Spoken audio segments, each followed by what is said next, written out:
Hi hello friends, welcome to the G K smart circle YouTube channel. ಈಗ ನಾವು December 20 ಮತ್ತು 21 2025ನೇ ಸಾಲಿನ ಪ್ರಮುಖ ಪ್ರಚಲಿತ ಘಟನೆಗಳನ್ನು ಕುರಿತು ಚರ್ಚೆ ಮಾಡೋಣ.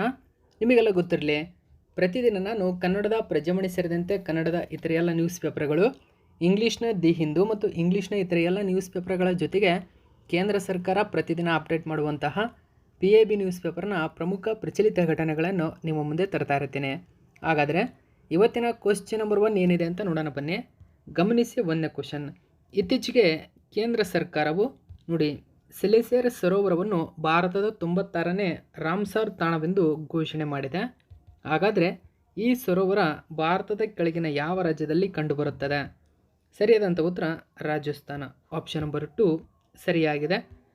ನೋಡಿ, ಎಲ್ಲ ನ್ಯೂಸ್ ಪೇಪರ್ಗಳಲ್ಲಿ ಈ ಒಂದು ಮಾಹಿತಿ ಕೊಟ್ಟಿದ್ದರು.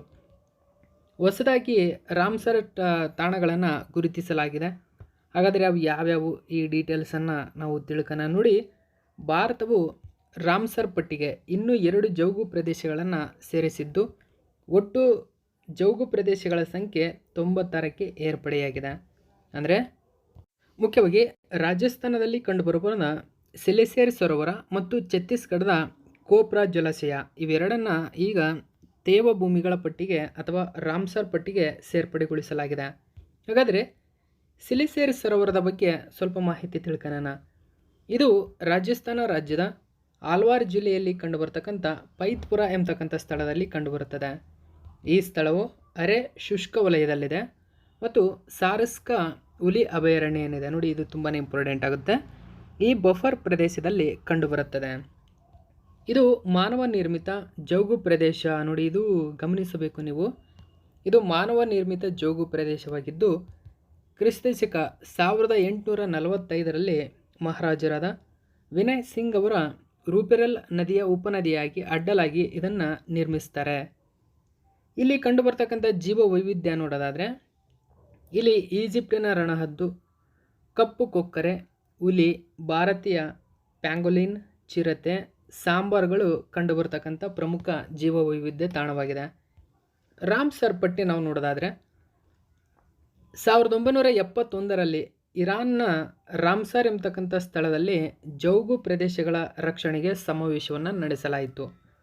ಸೊ ಈ ಕಾರಣಕ್ಕಾಗಿ ಆ ರಾಮ್ಸರ್ ಪಟ್ಟಿ ಎಂಬತಕ್ಕಂಥ ಹೆಸರನ್ನೇ ಇಡಲಾಗಿದೆ. ಸೊ ಇದೊಂದು ವಿಶ್ವದ ಅತಿದೊಡ್ಡ ಜೌಗು ಪ್ರದೇಶಗಳ ಸಂರಕ್ಷಿತ ಪ್ರದೇಶಗಳ ಜಾಲವಾಗಿದೆ. ಭಾರತ ಸೇರಿದಂತೆ ಸುಮಾರು 90%ರಷ್ಟು ವಿಶ್ವಸಂಸ್ಥೆಯ ಸದಸ್ಯರು ಈ ಒಪ್ಪಂದಕ್ಕೆ ಸಹಿ ಹಾಕಿದ್ದಾರೆ. ಸೊ ಮಾನದಂಡಗಳೇನೇನು? ಹಾಗಾದರೆ ಅಂತಾರಾಷ್ಟ್ರೀಯ ಪ್ರಾಮುಖ್ಯತೆಯ ಜೌಗು ಪ್ರದೇಶ ಎಂದು ಗೊತ್ತುಪಡಿಸಲು ಒಂದು ಜೌಗು ಪ್ರದೇಶ ಏನಿದೆ ಅದು ರಾಮ್ಸರ್ ಸಮಾವೇಶದ 9 ಮಾನದಂಡಗಳಿದ್ದಾವೆ.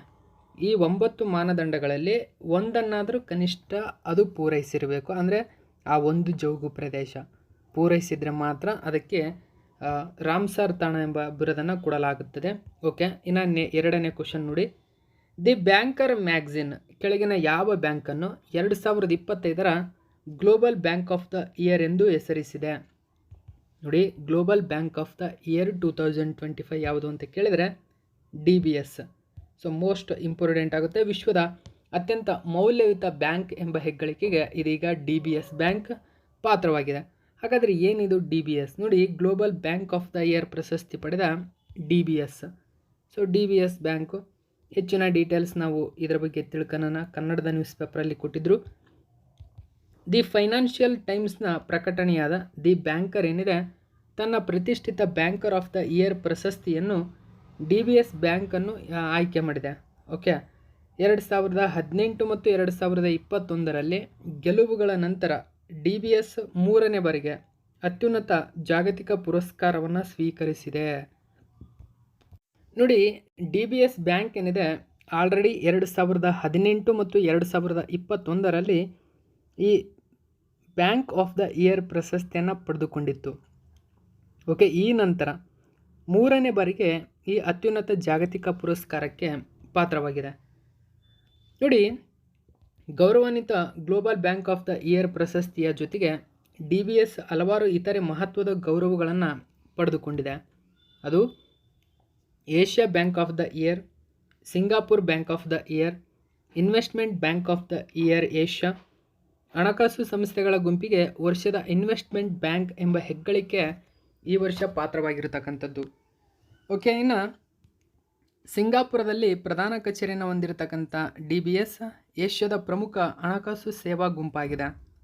19 ಮಾರುಕಟ್ಟೆಗಳಲ್ಲಿ ಅಸ್ತಿತ್ವವನ್ನು ಹೊಂದಿದೆ. ನೋಡಿ, ಇದರ ಹೆಡ್ ಕ್ವಾರ್ಟರ್ಸ್ ಎಲ್ಲಿದೆ ಅಂತ ಕೇಳ್ತಾರೆ. ಸಿಂಗಾಪುರದಲ್ಲಿದೆ. ಓಕೆ, ಇದೊಂದು ಏಷ್ಯಾದ ಪ್ರಮುಖ ಹಣಕಾಸು ಸೇವಾ ಗುಂಪಾಗಿದೆ. ಪ್ರಸ್ತುತ DBS ಬ್ಯಾಂಕ್ನ CEO ಯಾರು ಅಂತ ಕೇಳಿದರೆ ಟಾನ್ ಸು ಶ್ಯಾನ್ ಅಂತ ಕರೀತಾರೆ. ಓಕೆ, ಟಾನ್ ಸು ಶಾನ್ ನೆನಪಿರಲಿ. ನೆಕ್ಸ್ಟು 3ನೇ ಕ್ವಶನ್ ಗಮನಿಸಿ. ಇತ್ತೀಚೆಗೆ ಕೆಳಗಿನ ಯಾವ ಭಾರತೀಯ ನಗರವನ್ನು ಯುನೆಸ್ಕೋದಿಂದ ಪ್ರತಿಷ್ಠಿತ ಕ್ರಿಯೇಟಿವ್ ಸಿಟೀಸ್ ಆಫ್ ಗ್ಯಾಸ್ಟ್ರೋನಮಿ ಎಂದು ಹೆಸರಿಸಲಾಗಿದೆ? ನೋಡಿ, UNESCO creative city of gastronomy Lucknow, option number 4 ಸರಿಯಾಗಿದೆ. ಸೊ ಗಮನಿಸಬಹುದು ನೀವು, ಉಜ್ಬೇಕಿಸ್ತಾನ್ನ ಸಮರ್ಕಂಡ್ನಲ್ಲಿ ನಡೆಯುತ್ತಿರುವ ಯುನೆಸ್ಕೋ ಸಾಮಾನ್ಯ ಸಮ್ಮೇಳನದ 43ನೇ ಅಧಿವೇಶನದಲ್ಲಿ ಲಕ್ನೋ ನಗರವನ್ನು ಅಧಿಕೃತವಾಗಿ ಯುನೆಸ್ಕೋ ಕ್ರಿಯೇಟಿವ್ ಸಿಟಿ ಆಫ್ ಗ್ಯಾಸ್ಟ್ರೋನಮಿ ಎಂದು ಘೋಷಿಸಲಾಗಿದೆ. ನೋಡಿ, ಮೋಸ್ಟ್ ಇಂಪಾರ್ಟೆಂಟ್ ಆಗುತ್ತೆ ಒಂದು ಕ್ವಶನ್. ಓಕೆ, ಈ ಮನ್ನಣೆಯು ಲಕ್ನೋದ ಶ್ರೀಮಂತ ಪಾಕ ಪದ್ಧತಿಯನ್ನು ಗೌರವಿಸುತ್ತದೆ. ನೋಡಿ, ಗ್ಯಾಸ್ಟ್ರೋನಮಿ ಮುಖ್ಯವಾಗಿ ಪಾಕ ಪದ್ಧತಿಯನ್ನು ಗೌರವಿಸಲು ನೀಡುತ್ತದೆ. ಫುಡ್ಡು, ಓಕೆ, ಪಾಕ ಪದ್ಧತಿ ಅತ್ಯದ್ಭುತವಾಗಿರತಕ್ಕಂಥ ಪಾಕ ಪದ್ಧತಿಗೆ ಹೆಸರುವಾಸಿ. ಇದು ಮುಖ್ಯವಾಗಿ ಅಂದರೆ ಲಕ್ನೋ ಇಲ್ಲಿ ಕಬಾಬ್, ಬಿರಿಯಾನಿಗಳು, ಕೋರ್ಮಾಗಳು, ಇನ್ನು ಶಿರ್ಮುಲ್ಗಳಿಗೆ ಹೆಸರುವಾಸಿಯಾಗಿದೆ. ಇದು ಅದರ ಪಾಕಶಾಲೆಯ ಕಲಾತ್ಮಕತೆ, ಆತಿಥ್ಯ ಮತ್ತು ಸಾಂಸ್ಕೃತಿಕ ಪರಂಪರೆಯನ್ನು ಪ್ರತಿಬಿಂಬಿಸುತ್ತದೆ. ಈ ಕಾರಣಕ್ಕಾಗಿಯೇ ಯುನೆಸ್ಕೋ ಕ್ರಿಯೇಟಿವ್ ಸಿಟಿ ಆಫ್ ಗ್ಯಾಸ್ಟ್ರೋನಮಿಯಿಂದ ಲಕ್ನೋನ ಗುರುತಿಸಲಾಗಿದೆ. ಯುನೆಸ್ಕೋದ ಜನರಲ್ ಮೀಟಿಂಗ್ ಏನಿದೆ, 43ನೇ ಒಂದು ಸಮ್ಮೇಳನ ಉಜ್ಬೇಕಿಸ್ತಾನದ ಸಮರ್ಕಂಡ್ನಲ್ಲಿ ನಡೆದಿದೆ. ಆ ಸ್ಥಳದಲ್ಲಿ ಲಕ್ನೋವನ್ನು ಅಧಿಕೃತವಾಗಿ ಘೋಷಣೆ ಮಾಡಲಾಗಿದೆ, ನೆನಪಿರಲಿ. ಓಕೆ, ಸೊ ಈ ಮೂಲಕ ನೋಡಿ, ಹೈದರಾಬಾದ್ 2019ರಲ್ಲಿ ಗ್ಯಾಸ್ಟ್ರೋನಮಿ ವಿಭಾಗಕ್ಕೆ ಸೇರ್ಪಡೆಗೊಂಡಿತ್ತು. ನಂತರ 2ನೇ ಸ್ಥಾನದಲ್ಲಿ ಲಕ್ನೋ ಇದೆ. ಅಂದರೆ ಯುನೆಸ್ಕೋ ಕ್ರಿಯೇಟಿವ್ ಸಿಟೀಸ್ಗೆ ಹಲವಾರು ವಿಭಾಗಗಳಲ್ಲಿ ಆಯ್ಕೆ ಮಾಡುತ್ತೆ. ಅದರಲ್ಲಿ ಒಂದು ವಿಭಾಗ ಗ್ಯಾಸ್ಟ್ರೋನಮಿ. ಹೀಗೆ ಗ್ಯಾಸ್ಟ್ರೋನಮಿ ವಿಭಾಗದಲ್ಲಿ ಆಯ್ಕೆಯಾದಂತಹ ಭಾರತದ ಮೊಟ್ಟ ಮೊದಲ ನಗರ ಅಂದರೆ ಹೈದರಾಬಾದಲ್ಲಿ ಕೂಡ ಪಾಕ ಪದ್ಧತಿ, ಸೊ ವಿಶಿಷ್ಟ ಆಹಾರದ ಪದ್ಧತಿಯನ್ನು ಅಳವಡಿಸಿಕೊಂಡಿದ್ದಾರೆ. ಸೊ ಆ ಕಾರಣಕ್ಕಾಗಿ ಹೈದರಾಬಾದನ್ನು ಮೊದಲ ಬಾರಿಗೆ 2019ರಲ್ಲಿ ಯುನೆಸ್ಕೋ ಸಿಟೀಸ್ ಆಫ್ ಗ್ಯಾಸ್ಟ್ರೋನಮಿಗೆ ಸೇರ್ಪಡೆಗೊಳಿಸಲಾಗಿತ್ತು. ಈಗ 2ನೇ ಬಾರಿಗೆ ಲಕ್ನೋವನ್ನೇ ಸೇರ್ಪಡೆಗೊಳಿಸಲಾಗಿದೆ. ಹಾಗಾದರೆ ಏನಿದು UNESCO creative cities network UCCN? 2004ರಲ್ಲಿ ಯುನೆಸ್ಕೋ ಇದನ್ನು ಸ್ಥಾಪನೆ ಮಾಡಿದೆ. ಅಂದರೆ ಸುಸ್ಥಿರ ನಗರಾಭಿವೃದ್ಧಿಗೆ ಸೃಜನಶೀಲತೆಯನ್ನು ಒಂದು ಕಾರ್ಯತಂತ್ರದ ಅಂಶವೆಂದು ಗುರುತಿಸಿರುವ ನಗರಗಳ ನಡುವೆ ಸಹಕಾರವನ್ನು ನಗರಗಳ ಜಾಲ UNCCN ಉತ್ತೇಜಿಸುತ್ತದೆ. ಭಾರತದಲ್ಲಿ ಲಕ್ನೋ ಸೇರಿದಂತೆ 9 ನಗರಗಳು ಯುನೆಸ್ಕೋದ ಕ್ರಿಯೇಟಿವ್ ಸಿಟೀಸ್ ನೆಟ್ವರ್ಕ್ ಅಡಿಯಲ್ಲಿ ಗುರುತಿಸಲ್ಪಟ್ಟಿವೆ. ನೋಡಿ, ಈ ಪಾಯಿಂಟನ್ನು ನೀವಿಲ್ಲಿ ಗಮನಿಸಬೇಕು. ಭಾರತದ 9 ನಗರಗಳು ಯುನೆಸ್ಕೋ ಸಿಟೀಸ್ ಅಂದರೆ ಕ್ರಿಯೇಟಿವ್ ಸಿಟೀಸ್ ನೆಟ್ವರ್ಕಿಗೆ ಸೇರ್ಪಡೆಗೊಂಡಿದ್ದಾವೆ. ಯಾವ ವಿಭಾಗಗಳಲ್ಲಿ ಅಂತ ಇಂಪಾರ್ಟೆಂಟ್ ಆಗುತ್ತೆ. ಸೊ ನೋಡಿ, ಯುನೆಸ್ಕೋ ಕ್ರಿಯೇಟಿವ್ ಸಿಟೀಸ್ ನೆಟ್ವರ್ಕ್ನ ಕ್ರಾಫ್ಟ್ ವಿಭಾಗದಲ್ಲಿ ಜೈಪುರ್ ಸೇರ್ಪಡೆಯಾಗಿದೆ. ನೋಡಿ, ಕ್ರಾಫ್ಟ್ಸ್ ವಿಭಾಗದಲ್ಲಿ. ಇನ್ನು ಫಿಲ್ಮ್ ಅಂತ ಬಂದರೆ ಮುಂಬೈ. ಗ್ಯಾಸ್ಟ್ರೋನಮಿ ನೋಡಿ ಹೈದರಾಬಾದ್, ನಾನು ಹೇಳಿದಂತೆ ಗ್ಯಾಸ್ಟ್ರೋನಮಿ ಹೈದರಾಬಾದು. ಇದೀಗ 2025ರಲ್ಲಿ ಗ್ಯಾಸ್ಟ್ರೋನಮಿಗೆ ಲಕ್ನೋ ಸೇರ್ಪಡೆಯಾಗಿದೆ. ಇದನ್ನು ಬರ್ಕೋಬೇಕು ನೀವು. ಓಕೆ, ಲಕ್ನೋ 2025ರಲ್ಲಿ ಗ್ಯಾಸ್ಟ್ರೋನಮಿ. ಚೆನ್ನೈ ಮ್ಯೂಸಿಕ್ ವಿಭಾಗದಲ್ಲಿ ಸೇರ್ಪಡೆಗೊಂಡಿದೆ. ವಾರಾಣಸಿ ಕೂಡ ಮ್ಯೂಸಿಕ್ಕು. ಶ್ರೀನಗರ ಕ್ರಾಫ್ಟ್ ನೋಡಿ, ಜೈಪುರ ನಂತರ ಶ್ರೀನಗರ ಕ್ರಾಫ್ಟ್ ವಿಭಾಗದಲ್ಲಿ ಆಯ್ಕೆಯಾಗಿದೆ. ಇನ್ನು ಕೋಜಿಕೋಡ್ ಇದು ಲಿಟರೇಚರ್ ನೋಡಿ, ಸಾಹಿತ್ಯ ವಿಭಾಗದಲ್ಲಿ 2023ರಲ್ಲಿ ಆಯ್ಕೆಯಾಗಿತ್ತು. ಇನ್ನು ಗ್ವಾಲಿಯರ್ ನೋಡಿ, ಇದು ಕೂಡ ಮ್ಯೂಸಿಕ್ 2023ರಲ್ಲಿ ಆಯ್ಕೆಯಾಗಿದೆ. ಹೀಗೆ ಭಾರತದ 9 ಪ್ರಮುಖ ನಗರಗಳು ಯುನೆಸ್ಕೋದ ಕ್ರಿಯೇಟಿವ್ ಸಿಟೀಸ್ ನೆಟ್ವರ್ಕ್ ಅಡಿಯಲ್ಲಿ ಗುರುತಿಸಲ್ಪಟ್ಟಿವೆ. ಓಕೆ, ಇದಕ್ಕೆಲ್ಲ ಮಾಹಿತಿ ನೆನಪಿರಲಿ. ನೆಕ್ಸ್ಟು 4ನೇ ಕ್ವಶನ್ ನೋಡಿ.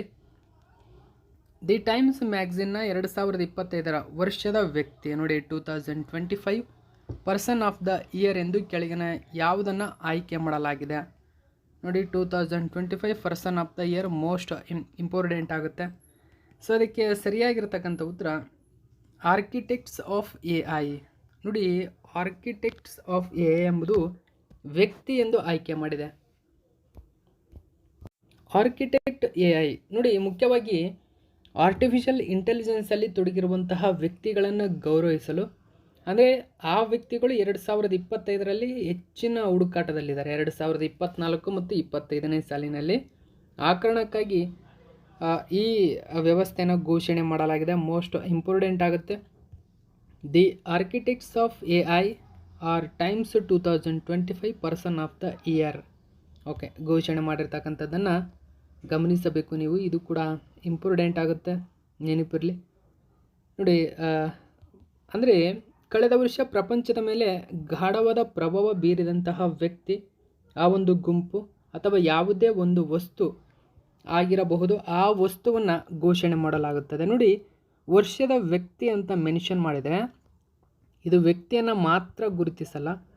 ವ್ಯಕ್ತಿ ಆಗಿರ್ಬೋದು, ಒಂದು ಗುಂಪು ಆಗಿರ್ಬೋದು, ಅಥವಾ ಯಾವುದೇ ಒಂದು ವಸ್ತುವಾಗಿರ್ಬೋದು, ಗುರುತಿಸುವ ಕೆಲಸ ಮಾಡುತ್ತೆ. ಇದು ಇಂಪಾರ್ಟೆಂಟು. ಓಕೆ, ಈಗ 2025 ಪರ್ಸನ್ ಆಫ್ ದ ಇಯರ್ ಏನಂದರೆ ಎ ಐನ ವಾಸ್ತುಶಿಲ್ಪಿಗಳು ಅಂತ ಕರೀತಾರೆ. ಆರ್ಕಿಟೆಕ್ಟ್ಸ್ ಆಫ್ ಎ ಐ ಅಂದರೆ ಎ ಐನ ವಾಸ್ತುಶಿಲ್ಪಿಗಳು. ಎ ಐನ ಕ್ರಿಯೇಟ್ ಮಾಡ್ತಕ್ಕಂತಹ ವ್ಯಕ್ತಿಗಳೇನಿದ್ದಾರೆ ಅವರನ್ನು ಗುರುತಿಸಿ ಟೈಮ್ಸ್ ಮ್ಯಾಗಝಿನ್ ಆಯ್ಕೆ ಮಾಡಿದೆ. 2ನೇ ಬಾರಿಗೆ ಅಧ್ಯಕ್ಷರಾಗಿ ಆಯ್ಕೆಯಾದಂತಹ ನಂತರ ಡೊನಾಲ್ಡ್ ಟ್ರಂಪ್ ಅವರನ್ನು 2024ರಲ್ಲಿ ವರ್ಷದ ವ್ಯಕ್ತಿ ಅಂತ ಘೋಷಣೆ ಮಾಡಿತ್ತು. ಇದು ಕೂಡ ನೆನಪಿರಲಿ. ನೆಕ್ಸ್ಟು 5ನೇ ಕ್ವಶನ್ ನೋಡಿ, ಕೆಳಗಿನ ಯಾವ ರಾಜ್ಯದ ಪೊಂಡೂರು ಖಾದಿ ಭಾರತ ಸರ್ಕಾರದಿಂದ GI ಟ್ಯಾಗ್ ಪಡೆದಿದೆ? ನೋಡಿ, ಪೊಂಡೂರು ಖಾದಿಗೆ GI ಟ್ಯಾಗ್ ನೀಡಲಾಗಿದೆ. ಸೊ ಇದು ಆಂಧ್ರ ಪ್ರದೇಶದಲ್ಲಿ ಕಂಡುಬರತಕ್ಕಂಥ ವಿಶಿಷ್ಟವಾಗಿರ್ತಕ್ಕಂಥ ಒಂದು ಖಾದಿ ವ್ಯವಸ್ಥೆಯಾಗಿದೆ. ದ ಹಿಂದೂ ನ್ಯೂಸ್ ಪೇಪರಲ್ಲಿ ಮಾಹಿತಿ ಕೊಟ್ಟಿದ್ದರು, ಗಮನಿಸಿ. Ponduru khadi gets GI tag. So ಗಮನಿಸಬೇಕು ನೀವು ಬಟ್ಟೆಯನ್ನು, ವಿಶಿಷ್ಟವಾಗಿರ್ತಕ್ಕಂಥ ಬಟ್ಟೆ ಇದು ಪಂಡೂರು ಖಾದಿ. ಮುಖ್ಯವಾಗಿ ಇದು ಆಂಧ್ರ ಪ್ರದೇಶ ರಾಜ್ಯದ ಶ್ರೀಕಾಕುಲಂ ಜಿಲ್ಲೆಯಲ್ಲಿ ಉತ್ಪಾದನೆಯಾಗುವಂತಹ ಸಾಂಪ್ರದಾಯಿಕ ಕೈಯಿಂದ ನೂಲುವ ಮತ್ತು ನೇಯುವ ಹತ್ತಿ ಬಟ್ಟೆಯಾಗಿದೆ. ಓಕೆ, ಸೊ ಇಲ್ಲಿ ಮುಖ್ಯವಾಗಿ ಗಮನಿಸಿ, ಪೊಂಡೂರು ಖಾದಿ ಎಂಬುದು ಸಾಂಪ್ರದಾಯಿಕವಾಗಿ ಹ್ಯಾಂಡ್ಸ್ಪನ್ ಮತ್ತು ಕೈಯಿಂದ ನೇಯ್ದ ಹತ್ತಿ ಬಟ್ಟೆ. ಓಕೆ, ಸೊ ಭೌಗೋಳಿಕ ಸೂಚಕ ಟ್ಯಾಗ್ ಅಂದ್ರೇನು? ಹಾಗಾದರೆ GI ಟ್ಯಾಗ್ ಎಂಬುದು ಒಂದು ನಿರ್ದಿಷ್ಟ ಸ್ಥಳದಲ್ಲಿ ನಿರ್ದಿಷ್ಟ ಭೌಗೋಳಿಕ ಪ್ರದೇಶ ಏನಿದೆ ಆ ಪ್ರದೇಶದಿಂದ ಹುಟ್ಟಿಕೊಂಡಂತಹ ಒಂದು ವಸ್ತುವಾಗಿರ್ಬೋದು, ಅಥವಾ ಫುಡ್ ಆಗಿರ್ಬೋದು, ಅಥವಾ ಯಾವುದೇ ಒಂದು ಹಣ್ಣು ತರಕಾರಿ ಏನೇ ಆಗಿರ್ಬೋದು, ಆ ವಸ್ತುವನ್ನು ಗುರುತಿಸಿ, ಆ ವಸ್ತು ಅಂದರೆ ಆ ಸ್ಥಳವನ್ನು ಗುರುತಿಸಿ, ಆ ವಸ್ತುವನ್ನು ಗುರುತಿಸಿ ಅಲ್ಲಿಂದ ಇಡೀ ಭಾರತದಾದ್ಯಂತ ಮತ್ತು ಪ್ರಪಂಚದಾದ್ಯಂತ ಅದರ ಮಹತ್ವವನ್ನು ತಿಳಿಸುವ ಉದ್ದೇಶವನ್ನು ಮಾಡ್ತಕ್ಕಂಥದ್ದೇ ಭೌಗೋಳಿಕ ಪ್ರದೇಶದ ಒಂದು ಲಕ್ಷಣವಾಗಿದೆ. ಸೊ ಈ ಮೂಲಕ ಕಾನೂನು ಚೌಕಟ್ಟು GI ನೋಡಿ, ಕಾಯ್ದೆ 1999ರಲ್ಲಿ ಜಾರಿಗೆ ಬಂದಿದೆ. ಇಂಪಾರ್ಟೆಂಟ್ ಇದು.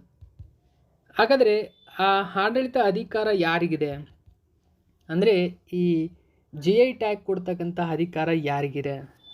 ಇದನ್ನು ವಿನ್ಯಾಸ ಮಾಡ್ತಕ್ಕಂಥ ಪೇಟೆಂಟ್ಗಳು, ವಿನ್ಯಾಸಗಳು ಮತ್ತು ಟ್ರೇಡ್ ಮಾರ್ಕ್ಗಳ ನಿಯಂತ್ರಣ ಜನರಲ್ CGPDTM ಏನಿದೆ, ಇದು ಆಡಳಿತ ಅಧಿಕಾರವನ್ನು ಹೊಂದಿರತಕ್ಕಂಥದ್ದು. ಒಂದು ವೇಳೆ ಒಂದು ವಸ್ತುವಿಗೆ GI ಟ್ಯಾಗ್ ಕೊಟ್ಟರೆ ಎಷ್ಟು ವರ್ಷದವರೆಗೆ ಇರುತ್ತದೆ? 10 ವರ್ಷಗಳವರೆಗೆ ಇರುತ್ತದೆ. ಅದು ನೋಡಿ, ಯಾವುದೇ ಒಂದು ವಸ್ತುವಿಗೆ GI ಟ್ಯಾಗ್ ಕೊಟ್ಟ ನಂತರ 10 ವರ್ಷಗಳವರೆಗೆ ಆ GI ಟ್ಯಾಗ್ ಇರುತ್ತೆ. ನಂತರ ಅದನ್ನು ನವೀಕರಿಸಬಹುದಾಗಿದೆ ಮತ್ತು ಮುಂದುವರಿಸಬಹುದು, ಹೀಗೆ.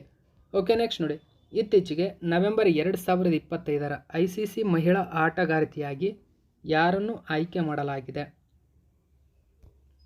ಆಪ್ಷನ್ ನಂಬರ್ 2 ಸರಿಯಾಗಿದೆ, ಶಫಾಲಿ ವರ್ಮಾ. ನೋಡಿ, ICC ನವೆಂಬರ್ 2025 ಮಹಿಳಾ ಆಟಗಾರ್ತಿ ಪ್ರಶಸ್ತಿ ಗೆದ್ದ ಶಫಾಲಿ ವರ್ಮಾ. ಓಕೆ, ಶಫಾಲಿ ವರ್ಮಾ. ಹೆಚ್ಚಿನ ಡೀಟೇಲ್ಸ್ ನಾವು ನ್ಯೂಸ್ ಪೇಪರಲ್ಲಿ ಏನಿದೆ ಅಂತ ತಿಳ್ಕೊಳ್ಳೋಣ. ಕನ್ನಡದ ನ್ಯೂಸ್ ಪೇಪರಲ್ಲಿ ಕೊಟ್ಟಿದ್ದರು. ಶಫಾಲಿ ವರ್ಮಾ ನವೆಂಬರ್ ತಿಂಗಳ ICC ಮಹಿಳಾ ಆಟಗಾರ್ತಿ ಪ್ರಶಸ್ತಿಗೆ ಭಾಜನರಾಗಿದ್ದಾರೆ. ಸೊ ಇದು ಅವರ ಮೊದಲ ತಿಂಗಳ ಆಟಗಾರ್ತಿ ಗೌರವವಾಗಿದೆ. ನೋಡಿ, ಮೊಟ್ಟ ಮೊದಲ ಬಾರಿಗೆ ಈ ಗೌರವಕ್ಕೆ ಪಾತ್ರವಾಗಿದ್ದಾರೆ. ಇನ್ನು ನಂತರ ಪುರುಷರ ವಿಭಾಗದಲ್ಲಿ ದಕ್ಷಿಣ ಆಫ್ರಿಕಾದ ಸ್ಪಿನ್ನರ್ ಆಗಿರತಕ್ಕಂಥ ಸೈಮನ್ ಹಾರ್ಮರ್ ಏನಿದ್ದಾರೆ, ಇವರು ನವೆಂಬರ್ 2025 ICC ಪುರುಷರ ತಿಂಗಳ ಆಟಗಾರ ಎಂಬ ಹೆಸರಿಗೆ ಪಾತ್ರವಾಗಿದ್ದಾರೆ. ಸೊ ಮಹಿಳಾ ವಿಭಾಗದಲ್ಲಿ ಶಫಾಲಿ ವರ್ಮಾ, ಪುರುಷರ ವಿಭಾಗದಲ್ಲಿ ಸೈಮನ್ ಹಾರ್ಮರ್ ದಕ್ಷಿಣ ಆಫ್ರಿಕಾದವರು, ಸ್ಪಿನ್ ಬೌಲರ್ ಎಂಬುದು ನೆನಪಿರಬೇಕು. 7ನೇ ಕ್ವಶನ್ ನೋಡಿ, ಅಂತಾರಾಷ್ಟ್ರೀಯ ವಲಸಿಗರ ದಿನ ನೋಡಿ, ಇಂಟರ್ನ್ಯಾಷನಲ್ ಮೈಗ್ರೆಂಟ್ಸ್ ಡೇಯನ್ನು ಪ್ರತಿ ವರ್ಷ ಯಾವ ದಿನಾಂಕದಂದು ಆಚರಣೆ ಮಾಡ್ತೀವಿ ಅಂತ ಕೇಳಿದರೆ ಡಿಸೆಂಬರ್ 18. ಆಪ್ಷನ್ ನಂಬರ್ 2 ಸರಿಯಾಗಿದೆ. ನೋಡಿ, ಕನ್ನಡದ ಪ್ರಜಾವಾಣಿ ನ್ಯೂಸ್ ಪೇಪರಲ್ಲಿ ಈ ಒಂದು ಮಾಹಿತಿ ಕೊಟ್ಟಿದ್ದರು. ಹಾಗಾದರೆ ಏನಿದು ವಲಸೆಗೆ ಸಂಬಂಧಪಟ್ಟಂತಹ ದಿನ? ಪ್ರತಿ ವರ್ಷ ನಾವು ಡಿಸೆಂಬರ್ 18ರಂದು ಆಚರಣೆ ಮಾಡ್ತೀವಿ. ಈ ವರ್ಷದ ಥೀಮ್ ನೋಡಿ, ನನ್ನ ಶ್ರೇಷ್ಠ ಕತೆ, ಸಂಸ್ಕೃತಿಗಳು ಮತ್ತು ಅಭಿವೃದ್ಧಿ, ಮೈ great story, cultures and development ಎಂಬುದು ಈ ವರ್ಷದ ಥೀಮ್ ಆಗಿದೆ. ನೋಡಿ, ಥೀಮ್ ಇಂಪಾರ್ಟೆಂಟ್ ಆಗುತ್ತೆ. ಹಾಗಾದರೆ ಏನಿದು ವಲಸಿಗರ ದಿನ? ನೋಡಿ, ಜಾಗತಿಕ ವಲಸೆಯಲ್ಲಿ ಭಾರತದ ಕೇಂದ್ರ ಸ್ಥಾನ ಇದೆ. ಜಾಗತಿಕ ವಲಸೆಯಲ್ಲಿ ಭಾರತ ಕೇಂದ್ರ ಸ್ಥಾನ ಇದೆ. ಅಂದರೆ ಭಾರತವು ವಿಶ್ವದ ಅತಿದೊಡ್ಡ ಮೂಲ ದೇಶವಾಗಿದೆ. ಅಂದರೆ ವಲಸಿಗರಿಗೆ ಅತಿ ದೊಡ್ಡ ಮೂಲ ದೇಶ, ಅತಿ ಹೆಚ್ಚು ವಲಸೆ ಹೋಗ್ತಾ ಇದ್ದಾರೆ. 2025 ಹೊತ್ತಿಗೆ ಸುಮಾರು 18.5 ಮಿಲಿಯನ್ ನಾಗರಿಕರು ವಿದೇಶಗಳಲ್ಲಿ ವಾಸಿಸುತ್ತಿದ್ದಾರೆ ಮತ್ತು ಅವರ ಅಂದಾಜು ಜನಸಂಖ್ಯೆ 38%ರಷ್ಟು ಆಂತರಿಕ ವಲಸೆಯಲ್ಲಿ ತೊಡಗಿದೆ. ನೋಡಿ, ಇಡೀ ವಲಸೆ ಅಂತ ಬಂದರೆ 18.5 ಮಿಲಿಯನ್ ನಾಗರಿಕರು ವಲಸೆ ಮಾಡ್ತಾರೆ. ಅದರಲ್ಲಿ ಆಂತರಿಕ ವಲಸೆ ಅಂತಂದರೆ, ಆಂತರಿಕ ವಲಸೆ ಅಂದರೆ ಭಾರತದಲ್ಲಿ ಒಂದು ರಾಜ್ಯದಿಂದ ಒಂದು ರಾಜ್ಯ, ಓಕೆ, ಹೀಗೆ ಹರಿಯಾಣದಿಂದ ಕರ್ನಾಟಕದಕ್ಕೆ, ಓಕೆ, ಸೊ ಹೀಗೆ ಕರ್ನಾಟಕದಿಂದ ಬೇರೆ ಬೇರೆ ಸ್ಥಳಗಳಿಗೆ ಹೋಗ್ತಕ್ಕಂಥದ್ದನ್ನು ನಾವು ಆಂತರಿಕ ವಲಸೆ ಅಂತ ಕರಿತೀವಿ. ಈ 18.5 ಮಿಲಿಯನ್ ನಾಗರಿಕರಲ್ಲಿ 38% ಆಂತರಿಕ ವಲಸೆಯಲ್ಲಿ ತೊಡಗಿದ್ದಾರೆ. ಇನ್ನುಳಿದಂಥವರು ಬಾಹ್ಯ ವಲಸೆ ಅಂದರೆ ಯಾವ ದೇಶ ಅತಿ ಹೆಚ್ಚು ಬಾಹ್ಯ ವಲಸೆಗೆ ಮೂಲ ಭಾರತೀಯರಿಗೆ ಅಂದರೆ ಅಮೇರಿಕಾ. ನೋಡಿ, 5.7 ಮಿಲಿಯನ್ ಜನ ಅಮೇರಿಕಕ್ಕೆ ವಲಸೆ ಹೋಗಿದ್ದಾರೆ. ನಂತರ UAE 3.9 ಮಿಲಿಯನ್ ಇದ್ದಾರೆ. ಕೆನಡಾ 3.6 ಮಿಲಿಯನ್ ಇದ್ದಾರೆ. ಭಾರತೀಯ ವಲಸಿಗರಿಗೆ ಪ್ರಮುಖ ತಾಣಗಳಾಗಿ ಈ 3 ದೇಶಗಳು ಉಳಿದಿರತಕ್ಕಂಥದ್ದು. ನಂತರ ಸ್ಥಾನದಲ್ಲಿ Saudi Arabia, Malaysia, United Kingdom ಇರತಕ್ಕಂಥದ್ದು. ಓಕೆ, ಇದು ಹಣ ರವಾನೆಯಲ್ಲಿ ಅತಿ ಹೆಚ್ಚು ಸ್ವೀಕರಿಸುವಂತಹ ರಾಷ್ಟ್ರ ನಮ್ಮ ಭಾರತ. ಸರಿಸುಮಾರು ನೋಡಿ, ಫೈನಾನ್ಷಿಯಲ್ 2025ರಲ್ಲಿ ಅಂದರೆ 2025ರಲ್ಲಿ 135 ಶತಕೋಟಿ ಸ್ವೀಕರಿಸಿದೆ. ಅಂದರೆ ವಿದೇಶದಲ್ಲಿರ್ತಕ್ಕಂಥ ಭಾರತೀಯರು ಅಲ್ಲಿ ದುಡಿಮೆ ಮಾಡಿ ಭಾರತಕ್ಕೆ ಕಳಿಸಿರತಕ್ಕಂಥ ಹಣ ಇದು 135 ಶತಕೋಟಿ. ಓಕೆ, $135 ಬಿಲಿಯನ್ ಕಳಿಸಿರ್ತಕ್ಕಂಥದ್ದು. ಇನ್ನು ಆಂತರಿಕ ವಲಸೆಗೆ ಕಲ್ಯಾಣ ಪೋರ್ಟಬಿಲಿಟಿ ಇದ್ದಾವೆ. ಅಂದರೆ ಆ್ಯಪ್ಗಳನ್ನು ಸೃಷ್ಟಿ ಮಾಡಿದೆ ಭಾರತ ಸರ್ಕಾರ. 2021ರಲ್ಲಿ ಜಾರಿಗೆ ತಂದಿರತಕ್ಕಂಥ ಇ ಶ್ರಮ್ ಪೋರ್ಟಲ್, 2024ರಲ್ಲಿ ಜಾರಿಗೆ ತಂದಿರತಕ್ಕಂಥ e Shram one stop solution ಎಂಬುದು. ಓಕೆ, ಇದರ ಜೊತೆಗೆ ಒಂದು ರಾಷ್ಟ್ರ ಒಂದು ಪಡಿತರ ಚೀಟಿ. ನೋಡಿ, ಮೋಸ್ಟ್ ಇಂಪಾರ್ಟೆಂಟ್ ಇದು, ONORC. ಸೊ 80 ಕೋಟಿಗೂ ಹೆಚ್ಚು ಆಂತರಿಕ ವಲಸಿಗರಿಗೆ ರಾಷ್ಟ್ರೀಯ ವ್ಯಾಪಿ ಆಹಾರ ಭದ್ರತಾ ಪೋರ್ಟಬಿಲಿಟಿ. ಇದು ನೋಡಿ, ಆಹಾರ ಕೇಂದ್ರ ಸರ್ಕಾರ BPL ಕಾರ್ಡ್ ಇರ್ತಕ್ಕಂಥವರಿಗೆ ಆಹಾರವನ್ನು ಒದಗಿಸುತ್ತದೆ. ಸೊ ಈ ಮೂಲಕ 80 ಕೋಟಿ ವಲಸಿಗರೇನಿದ್ದಾರೆ, ಸೊ ಇವರಿಗೆ ONORC ಮೂಲಕ ಅವರಿಗೆ ಆಹಾರ ಭದ್ರತಾ ಪೋರ್ಟಬಿಲಿಟಿ ಏನಿದೆ, ಇದರ ಮೂಲಕ ಅವರು ಸ್ವೀಕರಿಸಬಹುದಾಗಿದೆ ಆಹಾರ ಕಿಟ್ಗಳನ್ನು. ಸೊ ಇದು ಕೂಡ ನೆನಪಿರಲಿ, important. Okay, next important days of December 1ರಂದು ನಾವು ವರ್ಲ್ಡ್ ಏಡ್ ಡೇ ಆಚರಣೆ ಮಾಡ್ತೀವಿ. ಡಿಸೆಂಬರ್ 2ನೇ ತಾರೀಕು national pollution control day, international day for the abolition of slavery, world computer literacy day. December 3ರಂದು international day of persons with disabilities. December 5ರಂದು world soil day ಆಚರಣೆ ಮಾಡ್ತೀವಿ. ಡಿಸೆಂಬರ್ 6ರಂದು ಮಹಾಪರಿನಿರ್ವಾಣ ದಿವಸನ ಆಚರಣೆ ಮಾಡಿದರೆ, December 7 armed force flag day, international civil aviation day ಆಚರಣೆ ಮಾಡ್ತೀವಿ. ಡಿಸೆಂಬರ್ 10 ವರ್ಲ್ಡ್ ಹ್ಯೂಮನ್ ರೈಟ್ಸ್ ಡೇನ ಆಚರಣೆ ಮಾಡಿದರೆ ಡಿಸೆಂಬರ್ 11 ಇಂಟರ್ನ್ಯಾಷನಲ್ ಮೌಂಟೇನ್ ಡೇ ಆಚರಣೆ ಮಾಡ್ತೀವಿ. ಡಿಸೆಂಬರ್ 12ರಂದು ನಾವು international day of neutrality, international universal health coverage day. So ಹೀಗೆ ಡಿಸೆಂಬರ್ 12ರಂದು ಆಚರಣೆ ಮಾಡ್ತೀವಿ. ಡಿಸೆಂಬರ್ 14ರಲ್ಲಿ ನ್ಯಾಷನಲ್ ಎನರ್ಜಿ ಕನ್ಸರ್ವೇಷನ್ ಡೇ. ನೋಡಿ ಇಂಪಾರ್ಟೆಂಟು. ಇನ್ನು ಡಿಸೆಂಬರ್ 16ರಲ್ಲಿ ವಿಜಯ್ ದಿವಸ್. ಸೊ ಇವೆಲ್ಲವನ್ನು ಕೂಡ ಆಲ್ರೆಡಿ ನಿಮ್ಮ ಮುಂದೆ ನಾನು ಹೇಳಿದ್ದೀನಿ. ಓಕೆ, ನೆಕ್ಸ್ಟು 8ನೇ ಕ್ವಶನ್ ನೋಡಿ. ನವದೆಹಲಿಯಲ್ಲಿ ನಡೆದಂತಹ 68ನೇ ರಾಷ್ಟ್ರೀಯ ಶೂಟಿಂಗ್ ಚಾಂಪಿಯನ್ಶಿಪ್ನಲ್ಲಿ ಮನು ಬಾಕರ್ ಚಿನ್ನದ ಪದಕವನ್ನು ಗೆದ್ದರು. ಹಾಗಾದರೆ ಮನು ಬಾಕರ್ ಯಾವ ಸ್ಪರ್ಧೆಯ ವಿಭಾಗದಲ್ಲಿ ಚಿನ್ನದ ಪದಕವನ್ನು ಗೆದ್ದರು ಅಂತ ಕೇಳ್ತಾರೆ. ನೋಡಿ, ಇದಕ್ಕೆ ಸರಿಯಾದಂಥ ಉತ್ತರ ಆಪ್ಷನ್ ನಂಬರ್ 4, ಹಿರಿಯ ಮಹಿಳೆಯರ 25 ಮೀಟರ್ ಸ್ಪೋರ್ಟ್ಸ್ ಪಿಸ್ತೂಲ್ ವಿಭಾಗದಲ್ಲಿ ಗೆದ್ದಿದ್ದಾರೆ. ಹಿರಿಯರ ವಿಭಾಗ, ಕಿರಿಯರ ವಿಭಾಗ ಅಲ್ಲ, ಹಿರಿಯರ ವಿಭಾಗ. ಇದನ್ನು ಗಮನಿಸಬೇಕು ನೀವು, ಹಿರಿಯ ಕಿರಿಯ ಎಂಬುದು. ಸೊ ಈ ಥರದ ಕ್ವಶನ್ಗಳನ್ನು ಕೇಳ್ತಾ ಹೋಗ್ತಾರೆ. 68ನೇ ನ್ಯಾಷನಲ್ ಶೂಟಿಂಗ್ ಚಾಂಪಿಯನ್ಶಿಪ್ ನಡೀತಾ ಇದೆ.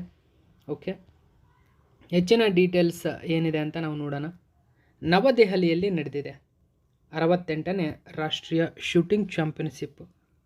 ಇಲ್ಲಿ ಮನು ಬಾಕರ್ ಮತ್ತು ಸಿಮ್ರಾನ್ ಪ್ರೀತ್ ಕೌರ್ ಬ್ರಾರ್ ಇಬ್ಬರು ಚಿನ್ನದ ಪದಕವನ್ನು ಗೆದ್ದುಕೊಂಡಿದ್ದಾರೆ. ಹಿರಿಯ ಮಹಿಳೆಯರ 25 ಮೀಟರ್ ಸ್ಪೋರ್ಟ್ಸ್ ಪಿಸ್ತೂಲ್ ಸ್ಪರ್ಧೆಯಲ್ಲಿ ಮನು ಬಾಕರ್ ಚಿನ್ನದ ಪದಕ ಗೆದ್ದರೆ, ಕರ್ನಾಟಕದ ದಿವ್ಯಾ TS ಬೆಳ್ಳಿ ಪದಕ ಗೆದ್ದರೆ, ಅಂಜಲಿ ಚೌಧರಿ ಹಿರಿಯರ ವಿಭಾಗದಲ್ಲಿ ಕಂಚಿನ ಪದಕವನ್ನು ಗೆದ್ದಿದ್ದಾರೆ. ಓಕೆ, ರೀಸೆಂಟಾಗಿ ನಡೆದಿರ್ತಕ್ಕಂಥ ಸ್ಪೋರ್ಟ್ಸ್ ಈವೆಂಟ್ಗಳ ಬಗ್ಗೆ ನೋಡಿ. ಭಾರತ ಸ್ಕ್ವಾಷ್ ವರ್ಲ್ಡ್ ಕಪ್ 2025ನಲ್ಲಿ ನೋಡಿ ಹಾಂಗ್ಕಾಂಗನ್ನು ಸೋಲಿಸಿ for the first time title ತನ್ನದಾಗಿಸಿಕೊಳ್ತು. ಇದು ತುಂಬಾ ಇಂಪಾರ್ಟೆಂಟು. ಇದರ ಜೊತೆಗೆ ನೋಡಿ, ಜಸ್ಪ್ರೀತ್ ಬೂಮ್ರಾ ಏನಿದ್ದಾರೆ, first Indian bowler ever take 100 wickets in all 3 international formats. ಅಂದರೆ ಟೆಸ್ಟು, ODI, T20 ಇಂಟರ್ನ್ಯಾಷನಲ್. ಟೆಸ್ಟಲ್ಲಿ, ODI ಇಂಟರ್ನ್ಯಾಷನಲ್ಲಿ, T20 ಇಂಟರ್ನ್ಯಾಷನಲ್, ಇದರೆಲ್ಲದರಲ್ಲೂ 100 ವಿಕೆಟ್ಗಳನ್ನು ಪಡೆದಂತಹ ಏಕೈಕ ಭಾರತೀಯ ಬೌಲರ್ ಯಾರು ಅಂತ ಕೇಳಿದ್ರೆ ಜಸ್ಪ್ರೀತ್ ಬೂಮ್ರಾ. ಸೊ ತುಂಬಾ ಇಂಪಾರ್ಟೆಂಟ್ ಇದು ಕೂಡ. ಅದರ ಜೊತೆಗೆ ಜೆರುಸಲೆಮ್ ಮಾಸ್ಟರ್ಸ್ 2025ರ ಟೈಟಲನ್ನು ಅರ್ಜುನ್ ಎರಗೈಸಿ ಗೆದ್ದುಕೊಂಡ್ರು. ಇದು ಕೂಡ ನೆನಪಿರಲಿ. Khelo India university games 2025 win ಆಗಿದ್ದಂತಹ ರಾಜ್ಯ ಅಥವಾ ಯೂನಿವರ್ಸಿಟಿ ಚಂಡೀಗಢ ಯೂನಿವರ್ಸಿಟಿ. ಆಲ್ರೆಡಿ ಇದ್ರ ಬಗ್ಗೆಯೂ ಕೂಡ ತಿಳಿಸ್ಕೊಟ್ಟಿದ್ದೀನಿ. ಓಕೆ, ಇನ್ನು ಪಂಜಾಬ್ ನ್ಯಾಷನಲ್ ಬ್ಯಾಂಕಿಗೆ ಮೊಟ್ಟ ಮೊದಲ ಮಹಿಳಾ ಬ್ರ್ಯಾಂಡ್ ಅಂಬಾಸಿಡರ್ ಆಗಿ ಆಯ್ಕೆಯಾದಂಥವರು ಹರ್ಮನ್ ಪ್ರೀತ್ ಕೌರ್. ನೋಡಿ, ಆಲ್ರೆಡಿ ಇದ್ರ ಬಗ್ಗೆಯೂ ತಿಳಿಸ್ಕೊಟ್ಟಿದ್ದೇನೆ. ಇದರ ಜೊತೆಗೆ ನೋಡಿ, emerging professional sports event of the year ಅವಾರ್ಡನ್ನು ಸೊ ಯಾವ ಇಂಡಿಯನ್ ಸ್ಪೋರ್ಟ್ಸ್ ನೀಡಲಾಗಿದೆ ಅಂತ ಕೇಳಿದರೆ APL ಅಂತ ಕರೀತಾರೆ. APL ಆರ್ಚರಿ ಪ್ರೀಮಿಯರ್ ಲೀಗ್ಗೆ ನೀಡಲಾಗಿದೆ. ಸೊ ಇಂಪಾರ್ಟೆಂಟ್ ಇದು. ಓಕೆ, ಆಲ್ರೆಡಿ ಇದ್ರ ಬಗ್ಗೆಯೂ ಕೂಡ ತಿಳಿಸ್ಕೊಟ್ಟಿದ್ದೇನೆ. So world athletics of the year men ವಿಭಾಗದಲ್ಲಿ ಅರ್ಮಂಡ್ ಡುಪ್ಲಾಂಟಿಸ್ ರವರಿಗೆ ನೀಡಲಾಗಿದೆ. ಸೊ ಓಕೆ, ಇನ್ನು ಸಿಡ್ನಿಯ ಲೆಕ್ಲೇನ್ ಲೆವರ್ನ್ USA ರವರು, ಇವರಿಗೆ ಮಹಿಳಾ ವಿಭಾಗದಲ್ಲಿ ನೀಡಲಾಗಿದೆ. ಪುರುಷರ ವಿಭಾಗದಲ್ಲಿ ಅರ್ಮಂಡ್ ಡುಪ್ಲಾಂಟಸ್ ಪಡೆದುಕೊಂಡಿದ್ದರೆ, ಮಹಿಳೆಯರ ವಿಭಾಗದಲ್ಲಿ ಸಿಡ್ನಿ ಹೆಸರೇ ಸಿಡ್ನಿ.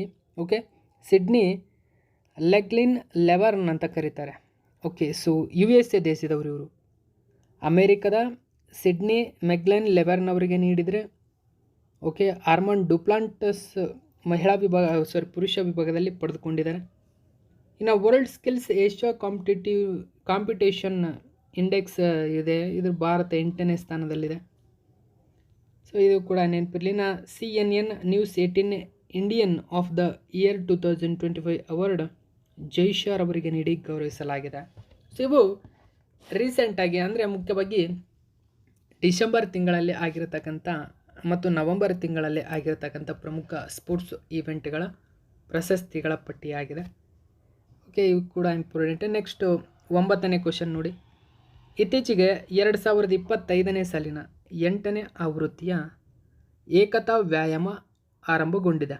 ನೋಡಿ, ವ್ಯಾಯಾಮ ಏಕತಾ, ಎಕ್ಸಸೈಸ್ ಏಕ್ತಾ ಅಂತ ಕೂಡ ಕರೀತಾರೆ. ಇದೊಂದು ಜಂಟಿ ಮಿಲಿಟರಿ ವ್ಯಾಯಾಮವನ್ನು ಭಾರತ ದೇಶವು ಕೆಳಗಿನ ಯಾವ ದೇಶದೊಂದಿಗೆ ನಡೆಸುತ್ತದೆ? ಸರಿಯಾದಂಥ ಉತ್ತರ ಮಾಲ್ಡೀವ್ಸ್. ನೋಡಿ, 8ನೇ ಆವೃತ್ತಿಯ ಭಾರತ ಮತ್ತು ಮಾಲ್ಡೀವ್ಸ್ ನಡುವಿನ ಎಕ್ಸಸೈಸ್ ಏಕ್ತಾ ಆರಂಭವಾಗಿದೆ. ಹಾಗಾದರೆ ಎಲ್ಲಿ ನಡೀತಾ ಇದೆ ಈ ಎಕ್ಸಸೈಸ್ ಏಕ್ತಾ? ಏಕತಾ ವ್ಯಾಯಾಮ ಈ ವರ್ಷ ಆತಿಥ್ಯ ವಹಿಸಿರುವ ದೇಶ ಮಾಲ್ಡೀವ್ಸ್. ನೋಡಿ, ಮಾಲ್ಡೀವ್ಸ್ನಲ್ಲಿ ಈ ವರ್ಷ ನಡೀತಾ ಇದೆ. ಹಾಗಾದರೆ ಯಾವ ಡೇಟಿಂದ ಯಾವ ಡೇಟ್ವರೆಗೂ ಎಲ್ಲ ಡೀಟೇಲ್ಸನ್ನು ತಿಳ್ಕೊಳ್ಳೋಣ. ಮಿನಿಸ್ಟ್ರಿ ಆಫ್ ಡಿಫೆನ್ಸಲ್ಲಿ ಈ ಒಂದು ಮಾಹಿತಿ ಕೊಟ್ಟಿದ್ದರು. ಸೊ PIB ನ್ಯೂಸ್ ಪೇಪರ್ನ ಮಾಹಿತಿ ಇದು. ನೋಡಿ, DCNS visit to Maldives, closing ceremony of exercise Ekata. Ekata exercise ನೆನ್ಪಿಟ್ಕೋಬೇಕು ಇದನ್ನು. ಏಕತಾ DCNC ಭಾರತದಿಂದ ವಿಸಿಟ್ ಮಾಡಿದೆ ಈ ವ್ಯಾಯಾಮಕ್ಕೆ. DCNC ಅಂದರೆ ನೋಡಿ, deputy chief of the ನ್ಯಾವಲ್ staff ಭಾರತದಿಂದ ಜಾಯ್ನ್ ಆಗಿದೆ. ಇಂಡಿಯನ್ ನೇವಿ, ಮಾಲ್ಡೀವ್ಸ್ ನೇವಿ ಇದನ್ನು ಆಯೋಜನೆ ಮಾಡುತ್ತೆ. ಅಂದರೆ ನೌಕಾಪಡೆ ಇದನ್ನು ಆಯೋಜನೆ ಮಾಡತಕ್ಕಂಥ ಒಂದು ಪ್ರಮುಖ ವ್ಯಾಯಾಮವಾಗಿದೆ. ನೌಕಾಪಡೆ ಆಯೋಜನೆ ಮಾಡುತ್ತೆ. ಸೊ ಇದು ಡಿಸೆಂಬರ್ 15ರಿಂದ 17ರವರೆಗೆ ನಡೀತಾ ಇರತಕ್ಕಂಥ ಪ್ರಮುಖ ಒಂದು ಮಿಲಿಟರಿ ಎಕ್ಸಸೈಸ್ ಆಗಿದೆ. ನೋಡಿ, ನ್ಯೂಸ್ ಪೇಪರಲ್ಲಿ ಈ ಒಂದು ಮಾಹಿತಿ ಕೊಟ್ಟಿದ್ದರು. ಭಾರತ ಮತ್ತು ಮಾಲ್ಡೀವ್ಸ್ ನಡುವೆ ನಡೆಯುತ್ತದೆ ವ್ಯಾಯಾಮ ಏಕತಾ. ಸೊ ಭಾರತೀಯ ನೌಕಾಪಡೆಯ ಉಪ ಮುಖ್ಯಸ್ಥ ಇಲ್ಲಿಗೆ ಭೇಟಿ ನೀಡಿದ್ದಾರೆ. ಇದು ಡಿಸೆಂಬರ್ 15ರಿಂದ 17ರವರೆಗೆ ಮಾಲ್ಡೀವ್ಸ್ನಲ್ಲಿ ನಡೆಯಲಿದೆ. ಈ ಸಂದರ್ಭದಲ್ಲಿ ಅಂದರೆ 2017ರಲ್ಲಿ ವ್ಯಾಯಾಮ ಏಕತಾವನ್ನು ಪ್ರಾರಂಭಿಸಲಾಯಿತು. ಏಕತಾ ವ್ಯಾಯಾಮದ ಪ್ರಮುಖ ಉದ್ದೇಶವೇನೆಂದರೆ ನೌಕಾಪಡೆಗಳ ನಡುವೆ ಪರಸ್ಪರ ನಂಬಿಕೆ. ನೋಡಿ, ನೌಕಾಪಡೆ, ನಾವೆಲ್, ಸೊ ಇದಕ್ಕೆ ಸಂಬಂಧಪಟ್ಟಿರ್ತಕ್ಕಂಥದ್ದು. ನೌಕಾಪಡೆಗಳ ನಡುವೆ ಪರಸ್ಪರ ನಂಬಿಕೆ, ಸಾಮರ್ಥ್ಯ ವರ್ಧನೆ ಮತ್ತು ಕಾರ್ಯಸಾಧ್ಯತೆ, ಭಾರತದ ಸಾಗರ್ ಅಂದರೆ ಪ್ರದೇಶದಲ್ಲಿ ಎಲ್ಲರಿಗೂ ಭದ್ರತೆ ಮತ್ತು ಬೆಳವಣಿಗೆ. ಈ ದೃಷ್ಟಿಕೋನದ ಅಡಿಯಲ್ಲಿ ಪ್ರಾದೇಶಿಕ ಕಡಲ ಸ್ಥಿರತೆಯನ್ನು ಬೆಂಬಲಿಸುವುದು ಈ ವ್ಯಾಯಾಮದ ಪ್ರಮುಖ ಗುರಿಯಾಗಿದೆ. ಮಾಲ್ಡೀವ್ಸ್ ಮತ್ತು ಭಾರತದ ನಡುವೆ ಇತರೆ ವ್ಯಾಯಾಮ ನಡೆಯುತ್ತದೆ. ಅದರ ಹೆಸರು ಎಕ್ಯುವೆರಿನ್. ನೋಡಿ, ಇದರ 14ನೇ ಆವೃತ್ತಿ ಕೇರಳದ ತಿರುವನಂತಪುರದಲ್ಲಿ ನಡೀತು. ಸೊ ಇದು ಕೂಡ ನೆನಪಿರಲಿ ನಿಮಗೆ. ಮೇಜರ್ ಮಿಲಿಟರಿ ಎಕ್ಸಸೈಸ್ಗಳ ಲಿಸ್ಟ್ ನಾನಿಲ್ಲಿ ಕೊಟ್ಟಿದ್ದೀನಿ. ನೋಡಿ, 5ನೇ ಆವೃತ್ತಿಯ ಅರಿಮೌ ಶಕ್ತಿ ವ್ಯಾಯಾಮ ಇಂಡಿಯಾ ಮತ್ತು ಮಲೇಷ್ಯಾ ದೇಶದ ನಡುವೆ ನಡೆಯಿತು. ಅಜೇಯ ವಾರಿಯರ್ ಭಾರತ ಮತ್ತು UK ನಡುವೆ ನಡೆಯುತ್ತದೆ. ವಿನ್ ಬ್ಯಾಕ್ಸ್ ಇಂಡಿಯಾ ಮತ್ತು ವಿಯೆಟ್ನಾಂ ನಡುವೆ ನಡೀತಕ್ಕಂಥ ಒಂದು ಆರ್ಮಿ ಎಕ್ಸಸೈಸ್ ಆಗಿದೆ. ಇದರಂತೆ ಮಿತ್ರಶಕ್ತಿ ಆಗಿರ್ಬೋದು, ತ್ರಿಶೂಲ್ ಆಗಿರ್ಬೋದು, ಎಕ್ಸಸೈಸ್ ಓಷನ್ ಸ್ಕೈ ಆಗಿರ್ಬೋದು, ಸ್ಲೈನ್ ಎಕ್ಸು, ಬೊಂಗೋ ಸಾಗರ್, ಯುದ್ಧ ಅಭ್ಯಾಸ, ಇಂದ್ರ ನೋಡಿ ಎಕ್ಸಸೈಸ್, ಸೂರ್ಯಕಿರಣ ಎಕ್ಸಸೈಸು, ಶಕ್ತಿ, ವರುಣ, ಗರುಡ, ಇವು ಮೂರು ಕೂಡ ಭಾರತ ಮತ್ತು ಫ್ರಾನ್ಸ್ ನಡುವೆ ನಡೀತಕ್ಕಂಥ ವಾಯುಪಡೆ, ನೌಕಾಪಡೆ ಮತ್ತು ಸೇನಾಪಡೆಯ ನಡುವೆ ನಡೀತಕ್ಕಂಥ ಒಂದು ಪ್ರಮುಖ ವ್ಯಾಯಾಮಗಳು.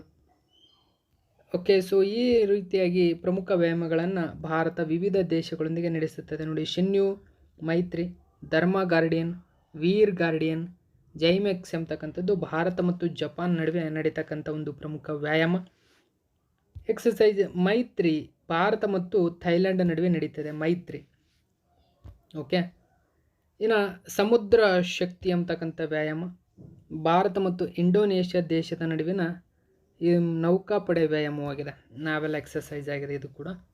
ಸೊ ಇಷ್ಟೆಲ್ಲ ಮಾಹಿತಿ ಇದಕ್ಕೆ ಸಂಬಂಧಪಟ್ಟಂತೆ ನೆನಪಿರಲಿ. ನೆಕ್ಸ್ಟ್ 10ನೇ ಕ್ವಶನ್ ನೋಡಿ. 98ನೇ ಅಕಾಡೆಮಿ ಪ್ರಶಸ್ತಿ. ನೋಡಿ, ಅಕಾಡೆಮಿ ಪ್ರಶಸ್ತಿ ಅಂತ ಅಂದರೆ ಇದು ಆಸ್ಕರ್ ಪ್ರಶಸ್ತಿಯಾಗಿರುತ್ತದೆ, ಇದನ್ನು ನೆನ್ಪಿಡ್ಕೋಬೇಕು. ಆಸ್ಕರ್ ವಿಭಾಗದಲ್ಲಿ ಅಕಾಡೆಮಿ ಪ್ರಶಸ್ತಿಗಳನ್ನು ಘೋಷಣೆ ಮಾಡಲಾಗುತ್ತದೆ. ಇಲ್ಲಿ ಸೂಕ್ಷ್ಮವಾಗಿ ಗಮನಿಸಿ, ಆಸ್ಕರ್ ಎಂಬತಕ್ಕಂಥ ಪದ ಏನಿದೆ ಅದು ಮೇನ್ ಪದವಾಗಿದ್ದರೆ ಅದರ ಒಳಗಡೆ ನಡೀತಕ್ಕಂಥ ಪ್ರಶಸ್ತಿಗಳು ಬೇರೆ ಬೇರೆ ಆಗಿರುತ್ತೆ. ಹೀಗೆ ಆಸ್ಕರ್ ವಿಭಾಗದಲ್ಲಿ ಅಕಾಡೆಮಿ ಪ್ರಶಸ್ತಿ ಅಂತ ಬರುತ್ತೆ.